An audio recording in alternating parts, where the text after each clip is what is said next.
B നിലവരെയുള്ള അടിത്തട്ട് dangerous ആക്കാനുള്ള scientific ഒരു explanation എന്തായിരിക്കും? ഞങ്ങൾ അവിടെ പോയി ഡൈവ് ചെയ്തപ്പോഴാണ് ഇതുപോലുള്ള ഒരു സ്റ്റെപ്പ് പോലുള്ള സംഭവം. അപ്പോൾ ഇങ്ങനെ പോണ സമയത്ത് ഇങ്ങനെ സ്റ്റെപ്പ് പോലുള്ള കാര്യങ്ങൾ കാണുന്നു. അപ്പോഴും നമ്മുടെ മനസ്സിൽ അങ്ങോട്ട് പോകുമ്പോൾ പലപ്പോഴും അവിടെ ഭയങ്കര അപകടങ്ങൾ പറ്റുന്ന ഒരു ഏരിയ ആണ്. ചിലപ്പോൾ അവിടെ നല്ല ചുഴി രൂപപ്പെടുന്ന രീതിയിലുള്ള ഇതാകും. നമ്മൾ അങ്ങോട്ട് പോകുമ്പോൾ തന്നെ വലിച്ച് വേറെ കരയിലേക്ക് കൊണ്ടുപോകുന്ന സിറ്റുവേഷൻസ്. കരയിൽ ചെയ്യുന്ന എന്തൊക്കെ കാര്യങ്ങൾക്ക് കടലിൽ സാധ്യതയുണ്ട്? എല്ലാം സാധിക്കുന്നേ, എല്ലാം സാധിക്കും. എന്റെ ജോലിക്ക് വേണ്ടിയിട്ടാണ് ഞാൻ പബ്ലിക്കായിട്ട് നിന്ന് ഡ്രസ്സ് വേറൊരു ആവശ്യത്തിന് വേണ്ടിയിട്ടല്ല എന്നുള്ളത് എനിക്കൊരു കോൺഫിഡൻസ് ഉണ്ട്. സോ അതൊരു തെറ്റായിട്ടോ അല്ലെങ്കിൽ മറ്റുള്ളവരെ തെറ്റായി കരുതിയാലും ഞാനൊന്നും വിചാരിക്കാറില്ല. ഞാൻ അയാളെ എന്തോ ഒരു ലോകത്തേക്ക് കൊണ്ടുപോയി എന്നുള്ള ഒരു ഫീലായിരുന്നു. ഒരു പെൺകുട്ടിയാവുന്ന സമയത്ത് കുറേം കൂടിയൊക്കെ ബ്ലസ് ചെയ്തിട്ട് ആൾക്കാർ പോവാറുണ്ട്. ഈ പറഞ്ഞ പോലെ ഫാൻസ് ഒക്കെ ഉണ്ടാവാറുണ്ട്. അവരുടെ വിചാരം നമ്മൾ എന്തോ ചെയ്ത് കൊണ്ടുപോയത് അങ്ങനെയൊന്നുമല്ല. കടലിന്റെ ഒരു ഭംഗിയാണ്, നമ്മൾ അവരൊരു സപ്പോർട്ട് ചെയ്ത് അവിടെ കൊണ്ടുപോകണം. ഓരോ ഡൈവ് കഴിഞ്ഞു വരുന്നതും ഒരു യോഗ കഴിഞ്ഞു വരുന്നൊരു ഫീലാണ്. ഞാൻ ഇങ്ങനെയൊന്നും ആയിരുന്നില്ല. ഞാൻ ഈ പറഞ്ഞ പോലെ പക്ക ഫെമിനിസം ഒക്കെ തലക്കടിച്ചിട്ട് പട്ടപ്പൊട്ടും മറ്റേ മുടിയൊക്കെ ഇവിടെ വെച്ചിട്ടുള്ള ഒരു അജാതി ഒരു ഫെമിനിസം ആയിരുന്നു എനിക്ക് ഉണ്ടായത്. പുരുഷന്മാർ മാത്രം ചെയ്യുന്ന ഒരു മേഖലകളുണ്ട്, സ്ത്രീകൾ ഒരിക്കലും അവിടേക്ക് കടന്നു ചെല്ലുന്നില്ല. ഓക്കെ, എന്തുകൊണ്ട് എനിക്ക് ട്രൈ ചെയ്തുകൂടാ? ഈ ഡൈവിംഗ് പഠിക്കുന്ന ഒരാൾ ഫെമിലിയർ അല്ലാത്തൊരു സ്ഥലത്ത് ഇറങ്ങത്തില്ല. ഇത് അറിയാത്ത ആളുകളാണ് പോയി ചാടിയിട്ട് അപകടങ്ങൾ വരുന്നത്.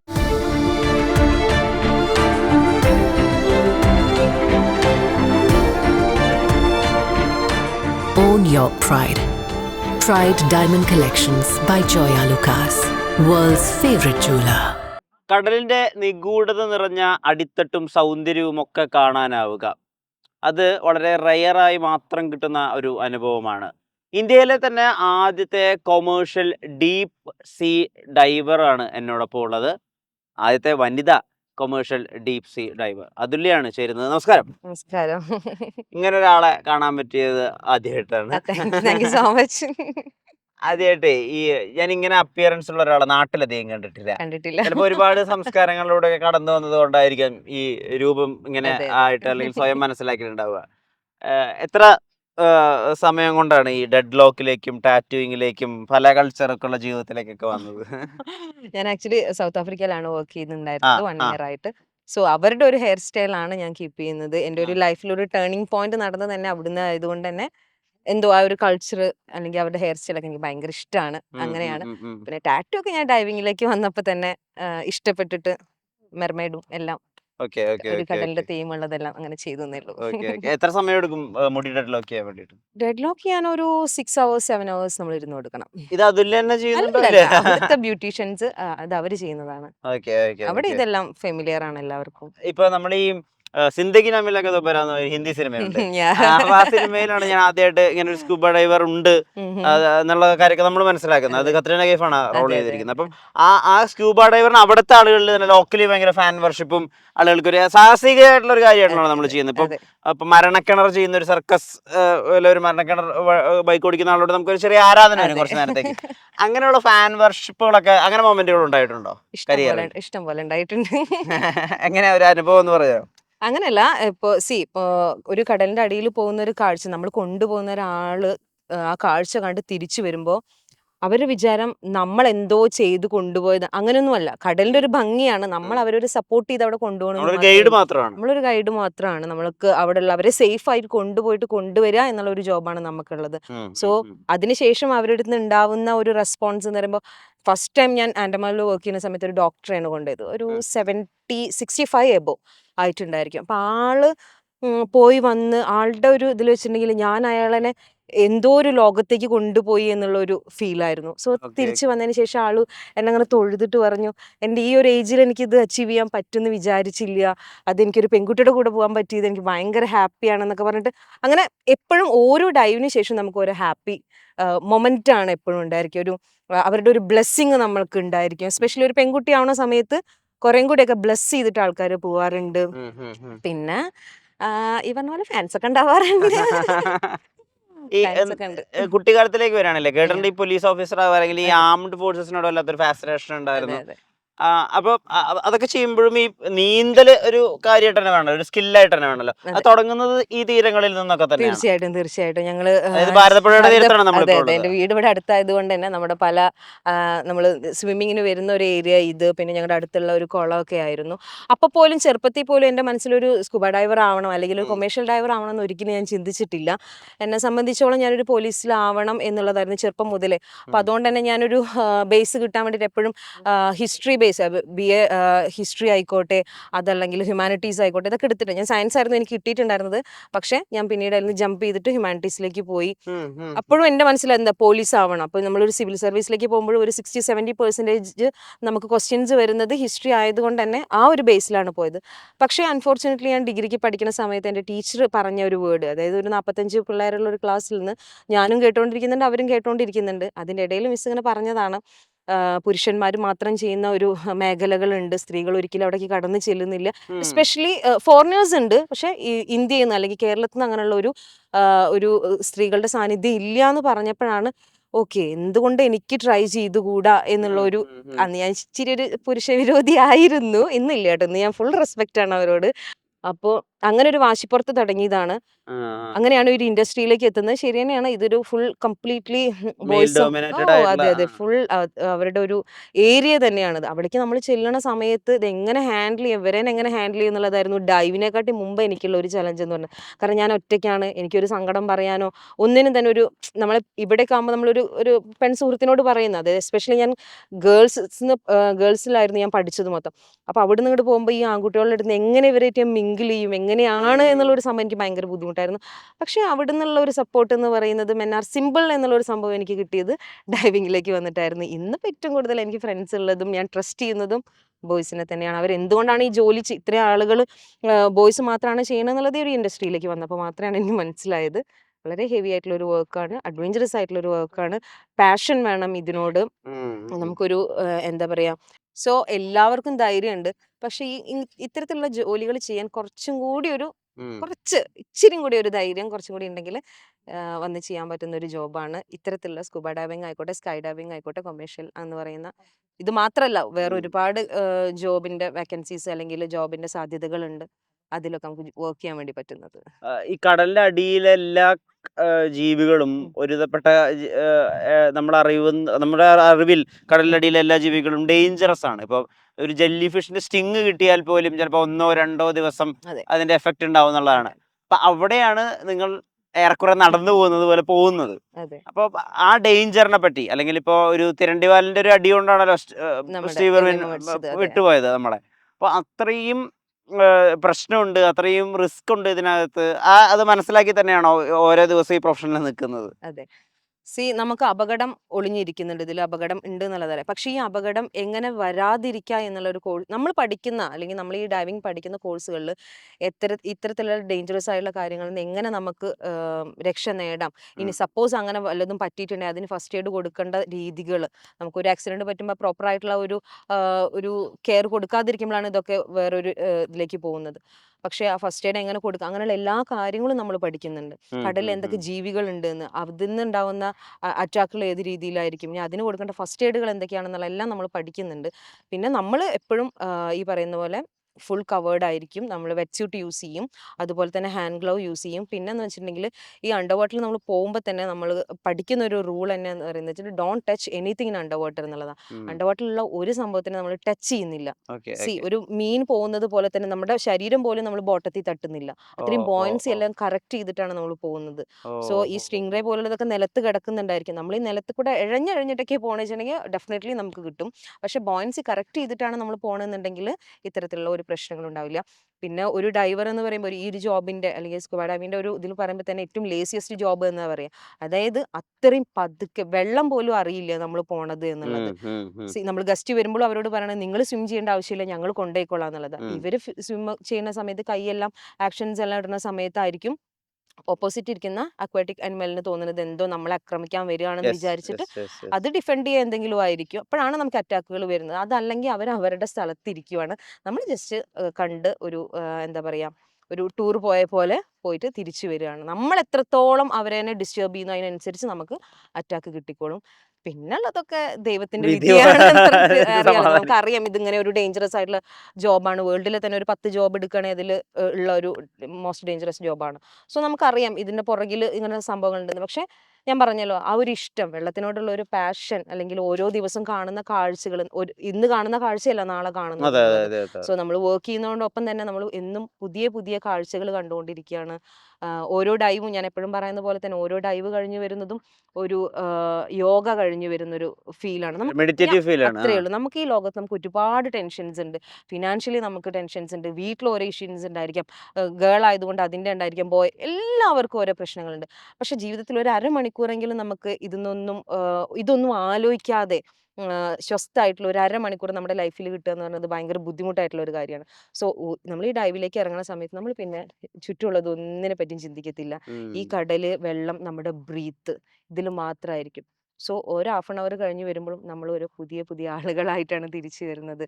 ക്ഷമ നമ്മുടെ ജീവിതത്തിൽ ഭയങ്കരമായിട്ട് കൂടി, എനിക്കൊക്കെ പൊട്ടി തെറിക്കുന്ന ഒരു സ്വഭാവമായിരുന്നു. പക്ഷെ അതിൽ നിന്നൊക്കെ ഞാൻ എത്രയോ കാമൻ ഇതായിട്ട് മാറി എന്നുള്ളതാണ്. ഇപ്പൊ ഏറ്റവും അധികം ഒരു വെളിപ്പെടുത്തലൊക്കെ പോലെ ആളുകൾ ചർച്ച ചെയ്യുന്നത് ഈ പത്മനാഭസ്വാമിയുടെ നിലവറയുടെ അടിത്തട്ടിലേക്ക് ഒക്കെ നിങ്ങൾ അതെ. എത്തി എന്നുള്ള ഒരു ഏരിയയൊക്കെയാണ്. ശരിക്കും എനിക്കതിൽ ഏറ്റവും ഫാസിനേറ്റിംഗ് ആയിട്ട് തോന്നിയത്, എത്രയോ നൂറ്റാണ്ടുകൾക്ക് മുമ്പ് ആളുകൾക്ക് അങ്ങനെ ഡിസൈൻ ചെയ്യാൻ പറ്റിയിരുന്നു യെസ്, എന്നുള്ളതാണ്. അത്രേ എത്രമാത്രം അഡ്വാൻസ്ഡ് ആയിരുന്നു ആ സമയത്ത് തന്നെ നമ്മുടെ ഒരു ആർക്കിടെക്ചർ എന്നുള്ള രീതിയിലാണ് എനിക്കതിനെ മനസ്സിലാക്കാൻ പറ്റുന്നത്. അതുല്യം ചിലപ്പോ ഇങ്ങനെ ഒരു തോട്ടിലൂടെ കടന്നു പോയിട്ടുണ്ടാവും ഒരു പക്ഷെ. അത്രേ ഉള്ളൂ. ഞാൻ പഠിച്ചത് ഹിസ്റ്ററിയാണ്. സോ ഇങ്ങനെ വല്ലതൊക്കെ കാണുമ്പോൾ, ഇപ്പൊ ഇവിടെ തന്നെ ഒരു പാറയിൽ എന്തെങ്കിലും എഴുതി വെച്ച് കാണുമ്പോൾ നമ്മുടെ ഉള്ളിൽ അത്രയും കാലം പഠിച്ച ഒരു ഹിസ്റ്റോറിയൻ എന്നുള്ള സാധനം ഉണ്ടല്ലോ, അത് പുറത്തേക്ക് വരും. ഇതിപ്പോ അവിടെ എല്ലാവരും കാണുന്ന ഒരു കാഴ്ചയാണ്. അല്ലെങ്കിൽ ഇങ്ങനെ കടലിന്റെ അടിക്ക്, അതായത് ആ ലീല ഗ്രൂപ്പിന്റെ അവിടെ കൂടെ ഇങ്ങനെ പത്മനാഭസ്വാമി ക്ഷേത്രത്തിലേക്ക് ഒരു തുറമുഖം, ഒരു മുഖം ഉണ്ട് ഉള്ളിൽ കൂടെ. അത് അവിടുത്തെ രാജാവ് പോയിരുന്നതാണ് എന്നുള്ളതൊക്കെ ഇങ്ങനെ പറയുമായിരുന്നു. രാജാവ് ഉള്ളിലേക്ക് പോയിരുന്നതാണെന്ന് പറയുന്നു. പക്ഷെ ഇനി അതിന്റെ നിലവറകളൊന്നും ഇനിയും തുറന്നിട്ടില്ല. ഇനിയും തുറക്കാനുണ്ട്. എന്തുകൊണ്ട് അത് തുറക്കുന്നില്ല? ചിലപ്പോ അത് ഇനിയിപ്പോ ഈ പറയുന്നത് പോലെ വെള്ളത്തിന്റെ അടിയിലേക്കാണോ ഒന്നും അറിയത്തില്ല. അത് ഒരു സിമ്പൽ എന്നതുപോലെ, എനിക്കറിയില്ല, ഇതൊന്നും കറക്റ്റ് ആണ്. ഞാൻ പറയട്ടെ, ഇത് എന്റെ മനസ്സിൽ തോന്നുന്ന അതെ അതെ അതെ കാര്യങ്ങളാണ്. അതെ. പത്മനാഭസ്വാമി ക്ഷേത്രത്തിൽ പോയിട്ടുണ്ടെങ്കിൽ സ്വാമി കിടക്കണതിന്റെ അവിടെ തന്നെ കാലിന്റെ അവിടെ ഒരു തിരമാലയുടെ ഒരു രൂപം അതെ അതെ കാണിക്കുന്നു. അതെ അതെ അതെ. നമുക്ക് ഓരോ ഗുഹാചിത്രങ്ങളിൽ നിന്നായിരിക്കും നമുക്ക് ഇങ്ങനെയാണ് പണ്ടത്തെ രീതിയിലുള്ള ഫുഡ് ഹാബിറ്റ് ഇങ്ങനെ ഉണ്ടായിരുന്നു, ഇവരിങ്ങനെ വേട്ടയാടിയിട്ട് എന്നുള്ളതൊക്കെ നമ്മൾ അതെ, പിക്ചോഗ്രഫി കണ്ടിട്ടൊന്നുമില്ല. വെച്ചിട്ടാണല്ലോ നമ്മൾ നമ്മളൊന്നും മനസ്സിലാക്കുന്നത്. കണ്ടിട്ടൊന്നുമില്ല. ഇതെന്നാണ് നമ്മളും പഠിക്കുന്നത്. സോ അത് എന്തിനെങ്കിലും സിമ്പൽ ആയിരിക്കാം എന്നൊക്കെ എനിക്ക് തോന്നുന്നതാണ്. ഇനി അതൊക്കെ ഈ അണ്ടർ വാട്ടർ ആർക്കിയോളജി ഡിപ്പാർട്ട്മെന്റുകളൊക്കെ കണ്ടുപിടിക്കുക, അല്ലെങ്കിൽ ഇതിന് എന്തെങ്കിലുമൊക്കെ ഉണ്ടോ എന്നുള്ളത്, അതൊക്കെ അവരുടെ ഭാഗമാണ്. എന്താണ് ഈ പലപ്പോഴും പല ആവർത്തി ആ ചോദ്യങ്ങളൊക്കെ വരുമ്പോൾ ആ ഭാഗം കുറച്ച് ഡേഞ്ചറസ് ആണ്, അല്ലെങ്കിൽ ആ ഭാഗം അതെന്താണ് ആ ഭാഗം ഡേഞ്ചറസ് ആക്കുന്നത്? എന്താണ് ഈ അറിയില്ല. നിലവറയുള്ള അടിത്തട്ട് ഡേഞ്ചറസ് ആക്കാനുള്ള സയന്റിഫിക് ഒരു എക്സ്പ്ലനേഷൻ എന്തായിരിക്കും? എന്താന്നറിയില്ല. അതൊരു എന്താ പറയാ, ഒരു അങ്ങോട്ട് പോകുമ്പോൾ പലപ്പോഴും അവിടെ ഭയങ്കര അപകടങ്ങൾ പറ്റുന്ന ഒരു ഏരിയ ആണ്. ഓക്കെ ചിലപ്പോ അവിടെ നല്ല ചുഴി രൂപപ്പെടുന്ന രീതിയിലുള്ള ഇതാകും. നമ്മൾ അങ്ങോട്ട് പോകുമ്പോൾ തന്നെ വലിച്ച് വേറെ കരയിലേക്ക് കൊണ്ടുപോകുന്ന സിറ്റുവേഷൻസ്. ഓക്കെ ഓക്കെ നമ്മൾ ഓക്കെ. ഏറ്റവും കൂടുതൽ ഞാൻ പറഞ്ഞ ദ്രോണ സിനിമ, ആ അതിൽ അതെ കണ്ടിട്ടുണ്ടല്ലോ. അതെ അതെ അതെ. അതിൽ ഇവിടെ മരിച്ച വ്യക്തി പിന്നീട് കാണുന്നത് വേറൊരു വേറെ കരയിലാണ്, ഇടയിൽ ഒരു ഒരു അത് കിണറുണ്ട്. ആരൊക്കെ പറയുന്നത് പ്രേതാണ് മറ്റ് അങ്ങനെ എന്തൊക്കെയാണ് ആ സിനിമയിലുള്ളത്. പക്ഷെ ശരിക്കും അതിന്റെ അടിയിൽ ഒരു ഹോൾ ഉണ്ട്. ആ ഹോള് അതിൽക്കൂടെ സക്ക് ചെയ്തിട്ടാണ് ഇവര് അപ്പുറത്തെ പുഴയിൽ എങ്ങനെയോ വന്ന് പൊന്തുന്നത്. ഇതുപോലെ എന്തൊക്കെ, അതാ ഞാൻ പറഞ്ഞത്, ഇതൊക്കെ ഉണ്ടാക്കുന്ന സമയത്താണെങ്കിൽ പോലും ശത്രുക്കളിൽ നിന്ന് രക്ഷപ്പെടുക, അല്ലെങ്കിൽ ശത്രുക്കൾ വരാൻ പാടില്ല എന്നൊക്കെ കരുതിയിട്ട് അന്ന രീതിയിൽ ഇത്രയും ഹാരപ്പൊക്കെ ഉണ്ടാക്കിയ ആളുകളല്ലേ. അപ്പൊ പിന്നെ അതിൻ്റെതായിട്ടുള്ള ഗ്രേറ്റ് പാത്ത് ഒക്കെ അന്ന് കാലത്ത് ഉണ്ടാക്കിയ അതെ. ആളുകളാണ്. അപ്പൊ ഹാരപ്പയുടെ ഒക്കെ ഇത് കണ്ടിട്ടുണ്ടെങ്കിൽ നമുക്ക് വിചാരിക്കാൻ പറ്റും, അന്നത്തെ കാലത്ത് അവരിങ്ങനെ ഉണ്ടാക്കി എന്ന് പറയുമ്പോൾ ഇന്നൊക്കെ അവർ ജീവിച്ചിരിക്കുമ്പോൾ അവർ എന്തോരം കാര്യങ്ങൾ ചെയ്യും എന്നുള്ളതാണ്. അത്തരത്തിലുള്ള ക്യൂരിയോസിറ്റികൾ തന്നെയാണ്. ഞാനിപ്പോൾ കോഴിക്കോട് ഡൈവ് ചെയ്ത സമയത്താണെങ്കിൽ പോലും അവിടെ ഈ പറയുന്നത് പോലെ നിങ്ങളിപ്പോൾ ബോട്ടിൽ പോവാണെങ്കിലും ഈ പറയുന്ന കുഞ്ഞാലിമരക്കാർ ഒളിച്ചിരുന്ന സ്ഥലമാണ്. അത് അവിടുത്തെ ലോക്കൽസിന് എല്ലാവർക്കും അറിയാം. അവിടെ ഉള്ള ഏരിയാസിൽ എല്ലാവർക്കും അറിയുന്ന കാര്യമാണ്. കുഞ്ഞാലിമരക്കാർ ഒളിച്ചിരുന്ന സ്ഥലമാണ്. പീരങ്കി തറച്ചിട്ടുള്ള ഹോൾസ് ഒക്കെ നിങ്ങൾക്ക് കാണാൻ വേണ്ടി പറ്റും. പക്ഷേ ഈ വെള്ളത്തിന് അടിയിലേക്ക് പോകാൻ പറ്റുന്നത് നമുക്ക് മാത്രമേ ഉള്ളൂ. അപ്പോഴാണ് ഞങ്ങൾ അവിടെ പോയി ഡൈവ് ചെയ്തപ്പോഴാണ് ഇതുപോലുള്ള ഒരു സ്റ്റെപ്പ് പോലുള്ള സംഭവം, ഞാൻ അത്രേ കാണുന്നുള്ളൂ. നല്ല അടിപൊളി dive site, one of the best dive site ആണ്. അപ്പോൾ ഇങ്ങനെ പോണ സമയത്ത് ഇങ്ങനെ സ്റ്റെപ്പ് പോലുള്ള കാര്യങ്ങൾ കാണുന്നു. അപ്പോൾ നമ്മുടെ മനസ്സിലത് ഇത് ആരുണ്ടാക്കി, പടികൾ പണിതു. പണിതു ഇത് എന്താ ഇതിന്റെ ഒരു പർപ്പസ് എന്താന്ന്. ഇതൊരു 4-5 വർഷം മുമ്പെയാണ് ഡൈവ് ചെയ്യുന്നത് അവിടെ പോയിട്ട് എന്നുള്ളത്. ഇന്നിപ്പോ ഇങ്ങനെ ഒരു ഓപ്പർച്യൂണിറ്റി കിട്ടിയപ്പോൾ എന്താണ് ഏറ്റവും ക്യൂരിയസ് ആയി തോന്നുന്നതെന്ന് വെച്ചപ്പോൾ എന്റെ മനസ്സിൽ അന്നും ഇന്നും ഞാൻ എന്താ പറയാ ഉറക്കത്തിലും എനിക്ക് അത് കണ്ടുപിടിക്കുന്നില്ല, അതിന് കൂടുതൽ എനിക്ക് അറിയണം എന്നുള്ള ഒരു സംഭവമാണ്. ഇപ്പൊ അണ്ടർവാട്ടറിലൂടെ സർഫ് ചെയ്ത് ഇങ്ങനെ പോകുമ്പോ അപ്പൊ ഒരു തിളക്കമുള്ള ഒരു എന്തെങ്കിലും കണ്ടു, അപ്പൊ അത് സ്വർണ്ണ നാണയമാവുമോ, അങ്ങനെ ആലോചിച്ച സമയങ്ങളുണ്ടോ? സമയങ്ങളുണ്ട്, പക്ഷെ നമുക്ക് കാണാം. പക്ഷെ അത് നാണയമായിട്ട് തന്നെ കാണാം. പിന്നല്ലാതെ എല്ലാം കാണാൻ എല്ലാം വിസിബിൾ ആണ്, എല്ലാം നമുക്ക് കാണാൻ വേണ്ടി പറ്റും എന്നുള്ളതാണ്. പക്ഷെ നമുക്കൊന്നും ടച്ച് ചെയ്യാൻ പാടില്ല. അതാ ഞാൻ ആദ്യം പറഞ്ഞത്, ഡോണ്ട് ടച്ച് ഇറ്റ്. ഞാൻ പറയട്ടെ, നമ്മൾ എല്ലാവരും പറയും എന്തിനാ പിന്നെ ഇത്രയൊക്കെ ഓരോ ഇന്റർവ്യൂവിൽ ചോദിക്കും നിങ്ങൾ ഇത്ര വെയിറ്റ് എടുക്കുന്നില്ലേ ഇതെല്ലാം. നമ്മൾ ഇത്രയും വെയിറ്റ് എടുത്ത് നമ്മൾ വർക്ക് ചെയ്യുന്നുണ്ട്, നമുക്ക് പണിയെടുത്ത് ജീവിക്കാൻ ഇഷ്ടപ്പെടുന്ന ആളുകളാണ്. ഇഷ്ടംപോലെ നമുക്ക്, ഞാൻ പറഞ്ഞല്ലോ ഈ പറയുന്ന സീ കുക്കുംബർ ഒരു കിടപ്പുണ്ട് വെള്ളത്തിന്റെ അടിയിൽ എന്ന് പറയുന്നത്. അത് നല്ല ഈ പറയുന്ന ഔഷധ ഗുണമുള്ള ഒരു മെഡിസിൻ ആണെന്ന്. അതെടുത്ത് വിറ്റാൽ തന്നെ നമുക്ക് പണിക്കൊന്നും പോകേണ്ട ആവശ്യമില്ല. പക്ഷെ നമ്മൾ അവർ പ്രൊട്ടക്ട് ചെയ്യുക എന്നുള്ളതാണ് നമ്മുടെ. ഇതൊക്കെ ഇങ്ങനെ കുറച്ച് കഴിയുമ്പോൾ അല്ലെങ്കിൽ ഇങ്ങനെ നാശം സംഭവിച്ചുകൊണ്ടിരിക്കുകയാണ്. സോ നമുക്ക് മാക്സിമം അവരെ എത്രത്തോളം പ്രൊട്ടക്ട് ചെയ്യാൻ പറ്റുമോ എന്നുള്ളതാണ്.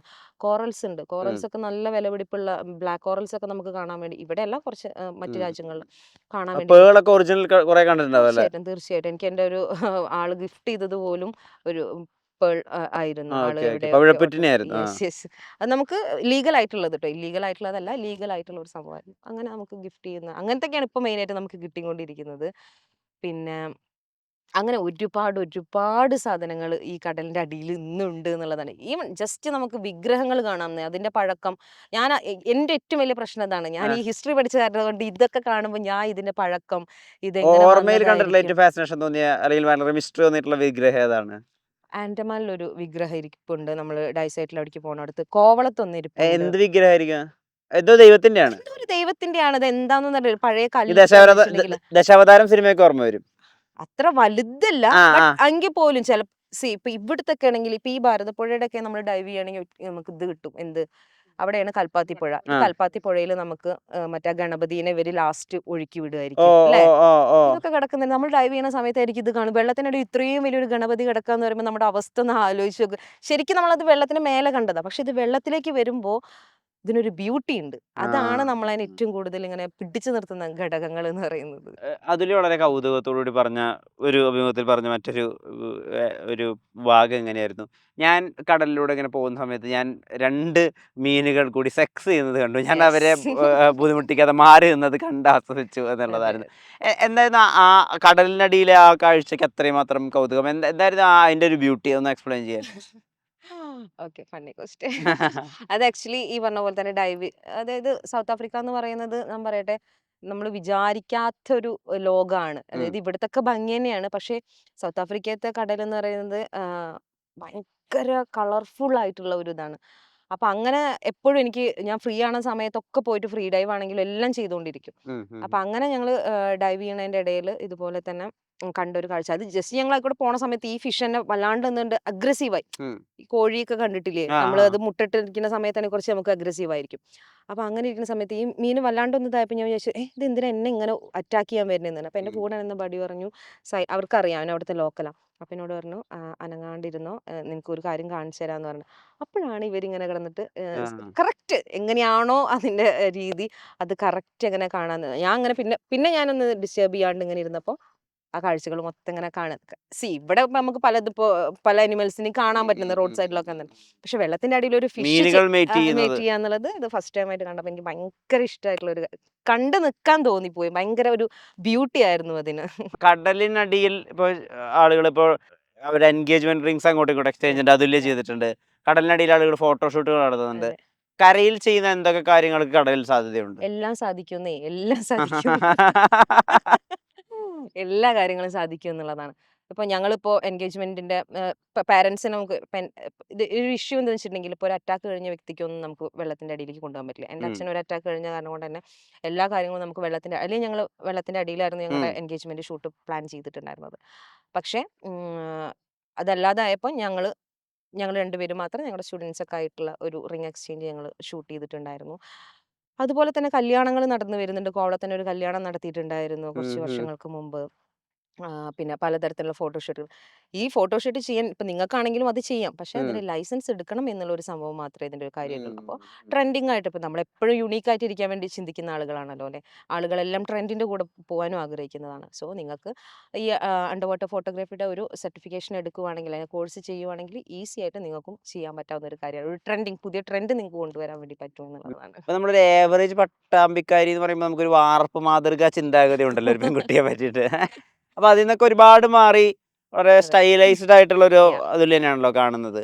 ചുറ്റും ഉണ്ടായിരുന്നവർക്ക് അല്ലെങ്കിൽ അതിൽ ചെറുപ്പം മുതലേ പരിചയം ഉണ്ടായിരുന്ന ആളുകൾക്ക് എപ്പോഴെങ്കിലും ഇൻസ്റ്റാഗ്രാമിലൊക്കെ അതിൽ കണ്ടിട്ട് ഒരു കൾച്ചറൽ ഷോക്ക് പോലെ തോന്നുന്നു, അങ്ങനെ പറഞ്ഞവരുണ്ടോ? തീർച്ചയായിട്ടും. തീർച്ചയായിട്ടും. ഞാൻ ഇങ്ങനൊന്നും ആയിരുന്നില്ല. ഞാൻ ഈ പറഞ്ഞ പോലെ പക്കാ ഫെമിനിസം ഒക്കെ തലക്കടിച്ചിട്ട് വട്ടപ്പൊട്ടും മറ്റേ മുടിയൊക്കെ ഇവിടെ ഇങ്ങനെ കെട്ടി വെച്ചിട്ടുള്ള ഒരു അജ്ജാതി ഒരു ഫെമിനിസം ആയിരുന്നു എനിക്ക് ഉണ്ടായിരുന്നത്. അങ്ങനെ തന്നെയാണ് നടക്കുന്നത്. ചുരിദാറൊക്കെ ഇട്ട് അങ്ങനെയാണ് നടന്നിട്ടുണ്ടായിരുന്നത്. പക്ഷേ എന്നെ എന്നെ മാറ്റിയതെന്ന് പറയുന്നത് എൻ്റെ ഡൈവിംഗ് ഒരു ജോബാണ്. കാരണം ഇൻസ്ട്രക്ടർമാരാണ്. ഞാൻ നമ്മൾ വർക്ക് ചെയ്യുന്നതെല്ലാം ഇതുപോലുള്ള പോഷ് ഏരിയാസ് ആണ്. ആ. അതായത് അങ്ങനെയല്ല ഞാൻ പറഞ്ഞത്. ഇപ്പോൾ കോവളം എടുത്തിട്ടുണ്ടെങ്കിൽ അവിടെ ഫോറിനേഴ്സ് ആണ് ഏറ്റവും കൂടുതൽ വരുന്നത്.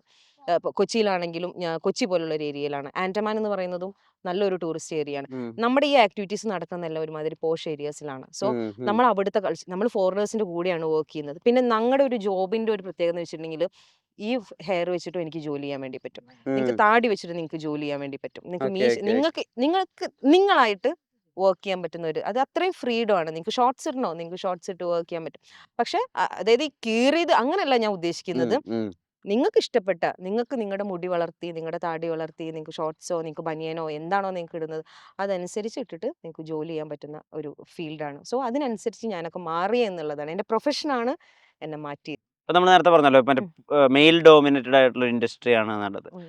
ഇപ്പൊ എന്തൊക്കെ പറഞ്ഞാലും നമ്മൾ കുറെ ഓപ്പോസിറ്റ് ജെൻഡറിനോടുള്ള ഒരാളുകളിലൂടെ മിങ്കിൾ ചെയ്യാന്ന് പറയുമ്പോൾ ഇനീഷ്യൽ ടൈമിൽ അതിനൊരു ഐസ് ബ്രേക്കിന് വേണ്ടിയിട്ട് വളരെ ശ്രമകരമായിട്ടുണ്ടായിരിക്കും. കാരണം അതെ. ഒരു പെൺകുട്ടിയുടെ പ്രൈവസി, ഉം. ഇവിടെ ഇപ്പോൾ ബാത്റൂം യൂസ് ചെയ്യുന്ന പോലെ പോലും രണ്ട് രീതിയാണല്ലോ. അതെ. ആൺകുട്ടി ഉപയോഗിക്കുന്ന പോലെ അല്ല പെൺകുട്ടി ഉപയോഗിക്കുന്നത്. അപ്പോൾ അവിടെയൊക്കെ വരുന്ന ഈ ഹൈജീൻ ഇഷ്യൂസ് അങ്ങനെ ഒരുപാട് വളരെ ബേസിക് ആയിട്ടുള്ള എന്നാൽ ഡീപ്പായിട്ടുള്ള ഒരുപാട് പ്രശ്നങ്ങളും അല്ലെങ്കിൽ ഒരുപാട് വേർതിരിവുകളൊക്കെ ഉണ്ട് അതിനകത്ത്.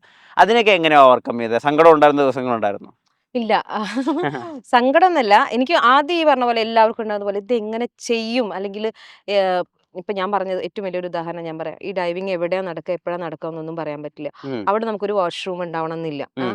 അപ്പോ നമുക്ക് ഡ്രസ്സ് എന്തായാലും ചേഞ്ച് ചെയ്യണം. നമ്മൾ നോർമൽ ഇടുന്ന ഡ്രസ്സിലല്ല.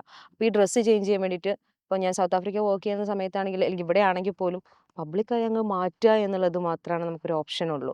ഈ ഡൈവിങ്ങിലുള്ളവർക്ക് നമുക്ക് പ്രശ്നമൊന്നുമില്ല. ആ. അവർ ഓൾറെഡി ഇവരൊക്കെ കണ്ടിട്ടോ അല്ലെങ്കിൽ ഇങ്ങനെയാണ് അവളുടെ സിറ്റുവേഷൻ ഇങ്ങനെയാണെന്ന് പറഞ്ഞിട്ട് നമ്മളെ സപ്പോർട്ട് ചെയ്യുന്നതാണ്. ഉം. ഉം. പുറമക്കാർക്ക് ഇതൊരു അത്ഭുതമായിട്ട് തോന്നുമായിരിക്കും പെൺകുട്ടി എന്നിട്ട് പബ്ലിക്കായി ഡ്രസ്സ് മാറുന്നത്. പക്ഷെ അതൊന്നും മൈൻഡ് ചെയ്യരുത്. നമ്മൾ ചുറ്റുപാട് നോക്കാതിരുന്നാൽ മതി. ഉം. ഉം. നമ്മുടെ കാര്യം ചെയ്യാൻ നമ്മൾ ഇതിനൊരു ജോബിന് പ്രൊഫഷനായിട്ട് ഇറങ്ങുന്നത് മാത്രം ഏറ്റെടുക്കുക. അത്ര നമ്മളിതൊരു പ്രൊഫഷണൽ എൻ്റെ ജോലിക്ക് വേണ്ടിയിട്ടാണ് ഞാൻ പബ്ലിക്കായിട്ട് നിന്ന് ഡ്രസ്സ് മാറുക. വേറൊരു ആവശ്യത്തിന് വേണ്ടിയിട്ടല്ല എന്നുള്ളത് എനിക്കൊരു കോൺഫിഡൻസ് ഉണ്ട്. സോ ഉം. അതൊരു തെറ്റായിട്ടോ അല്ലെങ്കിൽ മറ്റുള്ളവരെ തെറ്റായി കരുതിയാലും ഞാനൊന്നും വിചാരിക്കാറില്ല. ഇപ്പൊ ഒരു കൊമേഴ്ഷ്യൽ ഡീപ് സീ ഡൈവറും Yeah. ഒരു സാധാ ഡീപ് സീ സ്ക്യൂബ ഡൈവറും ഉം. ഇവർ തമ്മിലുള്ള വ്യത്യാസം എന്താ ശരിക്കും? ഒന്നാമത് നമുക്ക് പോകാൻ പറ്റുന്ന ഡെപ്തിലാണ്.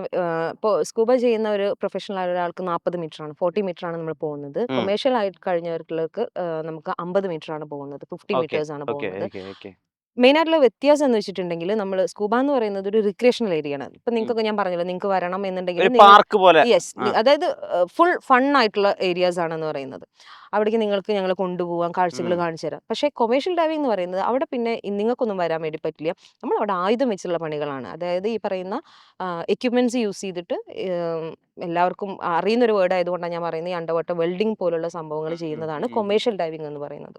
അവിടെ ഈ അണ്ടർ വാട്ടർ കൂടെ ഈ പറയുന്ന പല രീതിയിലുള്ള പൈപ്പ് ലൈൻസും കേബിൾസും അതുപോലെ തന്നെ പണ്ട് മുങ്ങിപ്പോയിട്ടുള്ള കപ്പലുകളൊക്കെ ഉണ്ടായിരിക്കും. ഇതൊക്കെ നമ്മളാണ് എടുത്ത് പൊന്തിച്ച് കരയ്ക്ക് അസ്ഥികൂടങ്ങൾ കൊണ്ടെത്തിച്ചിട്ട് കണ്ടിട്ടുണ്ടോ? സ്ഥികൂടങ്ങള് അങ്ങനെയില്ല. പക്ഷെ ഞാൻ പഠിക്കാൻ പോയ സമയത്ത് ഇതുപോലെ നമ്മുടെ ടീം ഒരു ഡെഡ് ബോഡി എടുക്കാൻ വേണ്ടി പോയിട്ടുണ്ടായിരുന്നു. ഓ, ഓ, ഓ. അത് എന്നിട്ട് അവർ തിരിച്ചു വരുന്ന സമയത്ത് ഞങ്ങൾ എന്താണ് സ്മെല്ല് എന്ന് ആലോചിക്കുകയാണ്. അപ്പോൾ അവരുടെ ആ ഒരു കഷ്ടപ്പാടിൽ എനിക്ക് ഭയങ്കരമായിട്ട് റെസ്പെക്ട് ചെയ്തു. ഓ, ഓ, അവരുടെ ദേഹം മൊത്തം ആ ബോഡി ഇച്ചിരി അളിഞ്ഞായിരുന്നു. അപ്പോൾ പഴകിയതായിരുന്നു. അപ്പോൾ അത് മൊത്തം അവരുടെ മേത്തുണ്ടായിരുന്നു. അപ്പോൾ അത്രയും കഷ്ടപ്പെട്ടിട്ട് ആ ചേട്ടന്മാർ അത് എടുത്തപ്പോൾ കൂടുതൽ റെസ്പെക്റ്റ് ആയിരുന്നു എനിക്ക് അവരോട് തോന്നിയിട്ടുണ്ടായത്. നാളെ എനിക്കൊരു ഓപ്ഷൻ കിട്ടുവാണെങ്കിൽ തീർച്ചയായിട്ടും ഞാൻ പോയി എടുക്കും എന്നുള്ളത് എനിക്കിഷ്ടമാണ്. അങ്ങനെ അതുകൊണ്ട് മാറി നിൽക്കാതെ ഇനിയൊരു ഉം. അവസരം കിട്ടുവാണെങ്കിൽ തീർച്ചയായിട്ടും അങ്ങനത്തെ ഒരു ആരും ആത്മഹത്യ ചെയ്യാതിരിക്കട്ടെ. പക്ഷെ അങ്ങനെ ഉണ്ടാവുകയാണെങ്കിൽ തീർച്ചയായിട്ടും നമ്മളെല്ലാവരും ചെയ്യും. അങ്ങനെ കടലിലേക്ക് പോകുമ്പോഴേ കടലുമായിട്ട് ബന്ധപ്പെട്ട് ഒരുപാട് ഭാഗ്യ അന്ധവിശ്വാസങ്ങൾ കൂടി ഉണ്ടല്ലോ ഭാഗ്യവുമായി ബന്ധപ്പെട്ടിട്ട്. അപ്പോൾ ആളുകൾ പറയാറുണ്ട് ഒരു വരമ്പിരി ശംഖ് കിട്ടുകയാണെങ്കിൽ കൊണ്ടുവരണേ, അല്ലെങ്കിൽ ഒരു നക്ഷത്രമേ കിട്ടുകയാണെങ്കിൽ കൊണ്ടുവരണേ, അങ്ങനെ പറയുന്ന ആളുകളുണ്ടോ? ഉണ്ട്. ഇവിടെ ആനവാല് കൊണ്ടുവരാൻ പറഞ്ഞ പോലെ തന്നെ നമ്മുടെ അടുത്ത് ഇത് കൊണ്ടുവരാൻ പറയാറുണ്ട്.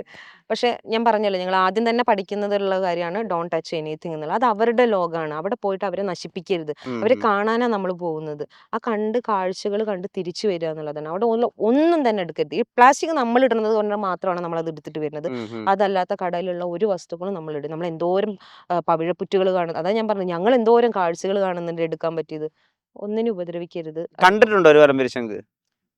വല്ലംപിരി ശംഖ് നോർമൽ ആയിട്ടുള്ള നമ്മുടെ ശംഖുകളൊക്കെ ഉണ്ടല്ലോ, അതൊക്കെ കിടക്കണം നമ്മൾ കണ്ടിട്ടുണ്ട്. ഈ പറയുന്ന ശംഖുമുഖം തമിഴ്നാട് ആ സൈഡ് ഒക്കെ ഉണ്ടല്ലോ, അവരൊക്കെ എടുക്കുന്നത് ഞാൻ കണ്ടിട്ടുണ്ട് യൂട്യൂബിൽ. അവിടെയൊക്കെ കിടക്കുന്നുണ്ട്. പിന്നെ കോഴിക്കോട് ഈ പറഞ്ഞ പോലെ ഡൈവ് ചെയ്ത സമയത്ത് അവിടെയും കുറച്ച് വെറൈറ്റി ശംഖുകൾ ഞാൻ കണ്ടിട്ടുണ്ട്, ഇങ്ങനെ കിടക്കുന്നത് കണ്ടിട്ടുണ്ട്. അതൊന്നും ഈ കോവളത്തൊന്നും ഞാൻ കണ്ടിട്ടില്ല. ആ ഒരു ഏരിയ ആരും പോവാത്തത് കൊണ്ടായിരിക്കാം മേ ബി ഇങ്ങനെയുള്ള കാഴ്ചകൾ അവിടെ കാണുന്നത്. ഇപ്പൊ ഇങ്ങനെ ഒരു സിറ്റുവേഷൻ ഉണ്ടായിട്ടുണ്ടോ? അതുല്യ അങ്ങോട്ടേക്ക് ഡൈവ് ചെയ്ത് പോകുന്നു, ഇപ്പോൾ ഓപ്പോസിറ്റ് ഒരു ഷാർക്കോ അല്ലെങ്കിൽ ഒരു തിമ്മിങ്കലോ ഒക്കെ വരുന്നു, ഒരു വലിയ ഒക്ടോപസോ ഒക്കെ വരുന്നു, ആ അവസ്ഥ ഉണ്ടായിട്ടുണ്ടോ? ഒക്ടോപ്പസ് ഒക്കെ നമ്മളെ കാണാറുണ്ട്. എത്ര വലുപ്പമുള്ള ഒക്ടോപസ്? വലുതിന് വലിയ വലുപ്പത്തിലൊക്കെ നമ്മൾ കാണാറുണ്ട്. എന്നാലും എൻ്റെ അത്ര ഒന്നും അല്ല, എന്നാലും അത്യാവശ്യം ഒരു വലുപ്പമുള്ളതൊക്കെ നമ്മൾ കാണുന്നുണ്ട്. ഫിഷുകളായിക്കോട്ടെ, ഇപ്പൊ എൻ്റെ അത്ര പോന്നിട്ടുള്ള ഈ മറ്റേ ഒരു ഹാമർ ഹെഡ് എന്നൊരു ഫിഷിന്റെ ഒരു അതൊക്കെ ആൻഡമാനിൽ. ഞാൻ ഇത്തിരി ഹൈറ്റ് കുറവായിട്ട് എനിക്ക് എൻ്റെ സൈസ് പറയാം, അത്രയും വലുപ്പമുള്ളത് അതിന്റെ കൂടെ ആയിരിക്കും നമ്മൾ ഡൈവ് ചെയ്യുന്നുണ്ടായിരിക്കാം. റീഫ് ഷാർക്കുകളൊക്കെ നമുക്ക് കാണാൻ വേണ്ടി പറ്റും. പിന്നെ വലിയ വലിയ ഷാർക്കുകളുള്ള സ്ഥലത്ത് ഞാൻ പറഞ്ഞല്ലോ, ഞങ്ങൾ ഈ ഡൈവിംഗ് പഠിക്കുന്ന ഒരാൾ ഫെമിലിയർ അല്ലാത്തൊരു സ്ഥലത്ത് ഇറങ്ങത്തില്ല. ഇത് അറിയാത്ത ആളുകളാണ് പോയി ചാടിയിട്ട് അപകടങ്ങൾ വരുന്നത്. ഞങ്ങളൊരു സ്ഥലത്ത് ഇറങ്ങുവാണെങ്കിൽ അതിന് കൃത്യമായി പഠിച്ച് അവിടെ ലോക്കൽസിൻ്റെ അടുത്തെല്ലാം ചോദിച്ച് മനസ്സിലാക്കി, ഇവിടെ ഷാർക്ക് വരുന്ന ഏരിയയാണ്, അവർക്കറിയാലോ, മുക്കുവന്മാരല്ല, അവർക്കറിയാം ഷാർക്ക് വരുന്ന ഏരിയ ആണ്, ഇവിടെ ഈ ഒരു ഏരിയയിൽ ഇറങ്ങുമ്പോൾ ആളുകൾ മരണപ്പെടാണ്ടോ, വിച്ച് മീൻസ് അവിടെ അണ്ടർ വാട്ടർ കറണ്ട് അതുണ്ടായിരിക്കും, അല്ലെങ്കിൽ ചുഴി രൂപപ്പെടുന്ന സ്ഥലം. ഇതൊക്കെ എത്ര വലിയ വിദഗ്ധനാണെങ്കിലും പെട്ടുപോയ ഇതാണ്. പക്ഷെ അതിനു മുമ്പ് നമ്മൾ അന്വേഷിക്കുക, ഇങ്ങനെ സംഭവിക്കാറുണ്ടോ എന്നുള്ളത് നമ്മൾ ചോദിച്ചതിന് മനസ്സിലാക്കിയതിന് ശേഷം മാത്രമാണ് ഇറങ്ങുള്ളൂ. അതുകൊണ്ട് നമുക്ക് സേഫ്റ്റി ഉണ്ട്. അതാ പറഞ്ഞത്, 100% സേഫ്റ്റിയോട് കൂടിയിട്ടാണ് ഡൈവിംഗ് പഠിച്ച ഒരാൾ വെള്ളത്തിലേക്ക് ഇറങ്ങത്തുള്ളൂ. അതുകൊണ്ട് തന്നെ നമുക്ക് അപകടങ്ങൾ കുറവാണ്. പിന്നെ പിന്നെ ഞാൻ പറഞ്ഞല്ലോ, വഴിതെറ്റി വരുന്ന ഒരു ഷാർക്കിന്റെ മുമ്പിൽ പെട്ട അയാൾ നമ്മളൊന്നും ചെയ്യേണ്ടതില്ല, പിന്നെ ഷാർക്കിന്റെ കൂടെ ഡൈവ് ചെയ്യുന്ന മാൽദീവ്സിലൊക്കെ ഇഷ്ടംപോലെ സ്ഥലങ്ങളുണ്ട്. പക്ഷെ ഈ അത് ചെയ്യുമ്പോൾ പോലും എങ്ങനെയാണ് ഷാർക്കിനെ ഹാൻഡിൽ ചെയ്യേണ്ടതെന്നുള്ള എല്ലാം നമ്മൾ പഠിക്കുന്നുണ്ട്. ഇപ്പൊ ഷാർക്ക് വരുമ്പോൾ അതിന്റെ മൂക്കത്ത് തൊട്ടിട്ട് ഇങ്ങോട്ട് അതിന്റെ ആ ഒരു വിഷൻ മാറ്റി കൊടുക്കുന്നുണ്ടല്ലോ, അത് മാറ്റി കൊടുത്താൽ മതി. പക്ഷെ അങ്ങനെ ഒരു ഷാർക്ക് വരുമ്പോൾ അതിന് മൂക്കി പിടിച്ച് മാറ്റി കൊടുക്കാനുള്ള ഒരു ധൈര്യം, പ്രസൻസ് ഓഫ് മൈൻഡ് നമുക്ക് വേണം എന്നുള്ളതാണ്. ഞാൻ എവിടെയും പറയുന്ന പോലെ എന്നെ പഠിപ്പിച്ചൊരു അധ്യാപകനുണ്ട്, സൗത്ത് ആഫ്രിക്കക്കാരനാണ്, ജോഡി എന്ന പേര്. ആള് ഡൈവ് ചെയ്ത് നേരെ വന്നത് മുതല വായ പൊളിച്ചിരിക്കുകയായിരുന്നു. തലയ്ക്ക് കട്ടിച്ച് 3 പ്രാവശ്യം ആളിനെ കറക്കി. ആ ഒരു പോയിന്റിൽ ആൾക്ക് തോന്നിയത് കത്തി എടുത്തിട്ട് കുത്തുക എന്നുള്ളതായിരുന്നു. കുത്തിയോട് കൂടിയിട്ട് വിട്ടു. എന്നിട്ട് പിന്നെ ഹോസ്പിറ്റലിൽ കൊണ്ടുപോയി 2 പല്ലേറ്റം എടുത്തിട്ടുണ്ടായിരുന്നു തലേന്ന് എന്നുള്ളതാണ്. ഇതൊക്കെ ഇതിന്റെ ഒരു ഭാഗമായിട്ട് സംഭവിക്കുന്നതാണ്. പക്ഷെ അങ്ങനെ സംഭവിക്കണം, ആ കത്തി എടുത്ത് കുത്തണം എന്നുള്ള ഒരു സാധനം മനസാന്നിധ്യമാണ്. അതെ, പ്രസൻസ് ഓഫ് മൈൻഡ് എന്നുള്ളൊരു സാധനം നമുക്ക് വേണം. അതാണ് ഒരു ഡൈവർക്ക് വേണ്ടത് ആക്ച്വലി. എന്താ ഈ അടുത്ത കാണുന്ന സ്വപ്നം ഈ ഒരു ഫീൽഡില്? ഇനി എനിക്ക് ഇത് കഴിഞ്ഞിട്ട് ഇല്ല, എനിക്ക് എന്തായാലും ഈ ഹെലികോപ്റ്ററിൽ നിന്ന് ജമ്പ് ചെയ്തിട്ട് നമ്മൾ ഡൈവ് ചെയ്യും, എനിക്ക് ചെയ്യാൻ ഭയങ്കര ഈ ഡൈവിംഗിൽ വന്നപ്പോൾ തന്നെ എനിക്കുള്ള ഒരു ആഗ്രഹമായിരുന്നു. എനിക്ക് ഇഷ്ടമാണ് ബങ്കി ജമ്പ് ഒക്കെ ചെയ്യണം, എനിക്ക് ഭയങ്കര ഇഷ്ടമാണ്. അപ്പോൾ ഹെലികോപ്റ്ററിൽ പോയിട്ട് ജമ്പ് ചെയ്തിട്ട് ഡൈവ് ചെയ്യുക എന്നുള്ളൊരു സംഭവം, അത് ചെയ്യണം. എപ്പോഴെങ്കിലൊക്കെ പറ്റുവാണെങ്കിൽ ചെയ്യണം. US-ലൊക്കെ ഉണ്ട് തോന്നുന്നു, അവിടെയൊക്കെ പോയിട്ട് ചെയ്യാൻ ഒരു ആഗ്രഹമുണ്ട്. എവിടുന്നാണ് ഈ ധൈര്യത്തിന്റെ കുറവിടം? ഞാൻ പറഞ്ഞല്ലോ, എന്താ പറയാ, അത് സിമ്പിളാണ്. ഇതൊരു ഇഷ്ടമാണ്, നമുക്ക് ഒരു ഇഷ്ടം തോന്നിയാൽ നമ്മൾ പലതും ചെയ്യും എന്ന് പറയുന്നതാണ്. ആത്മഹത്യ ചെയ്യാനുള്ള ധൈര്യമൊന്നും വേണ്ട ഈ ഒരു കാര്യങ്ങളൊന്നും ചെയ്യാന്, അത്രേ ഉള്ളൂ. ഒരിക്കൽ നമ്മളൊക്കെ വിചാരിച്ചതായിരുന്നു, ഒന്ന് ആത്മഹത്യ ചെയ്താലോ എന്നൊക്കെ നമ്മൾ വിചാരിച്ചത്. അത്ര ധൈര്യം പോലും നമുക്ക് കടലിൽ പോകാൻ വേണ്ട എന്നുള്ളതാണ്. ആ ഒരു എല്ലാവർക്കും പേടിയാണ്, ചെറുപ്പത്തിലുണ്ടാകുന്ന ട്രോമാസ്. ഒന്ന് വെള്ളത്തിൽ മുങ്ങിപ്പോയി എന്ന് വിചാരിച്ചിട്ട് വെള്ളം ഇങ്ങനെയാണ് എന്നുള്ളതാണ്. പക്ഷേ വെള്ളത്തിന്റെ അടിയിൽ ഒരു ഭംഗി, വെള്ളത്തെ പഠിച്ചിട്ടതിന് ശേഷം മാത്രം എന്ത് ചെയ്യാം, വെള്ളത്തിലേക്ക് ഇറങ്ങുക. അല്ലാതെ വെള്ളത്തിലേക്ക് ഇറങ്ങാൻ നമ്മൾ ആരും നിങ്ങളെ സപ്പോർട്ട് ചെയ്യുന്നില്ല. വെള്ളത്തെക്കുറിച്ച് പഠിക്കുക, കടലിന് അടിയിലുള്ള ജീവജാലങ്ങളെ പറ്റി പഠിക്കുക, എന്നിട്ട് നിങ്ങൾ കടലിൽ ഇറങ്ങിക്കോളൂ, നിങ്ങൾക്ക് ഒരു പ്രശ്നം തന്നെ ഉണ്ടാവില്ല. അതിലെന്തായാലും വലിയ ഇൻസ്പിറേഷണൽ ആയിരുന്നു ഈ ഒരു സംസാരം. ഇതൊരു പക്ഷെ കേട്ടിട്ടും മനസ്സിലാക്കിയിട്ടൊക്കെ ആളുകൾ അന്ന് ആ ടീച്ചർ ഉണ്ടാക്കിയ ഒരു ഫയർ ഉണ്ടല്ലോ, ഒരു ഇഗ്നിഷൻ ഉണ്ടല്ലോ, അത് ഇനി ബാക്കിയുള്ള പെൺകുട്ടികളിലേക്ക് കൂടി പടരട്ടെ. നേരത്തിന് ഒരുപാട് നന്ദി. നല്ല നമസ്കാരം. Thank you so much.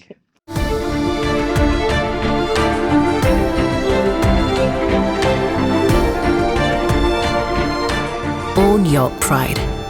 Pride Diamond Collections by Joya Lucas. world's favorite jeweler.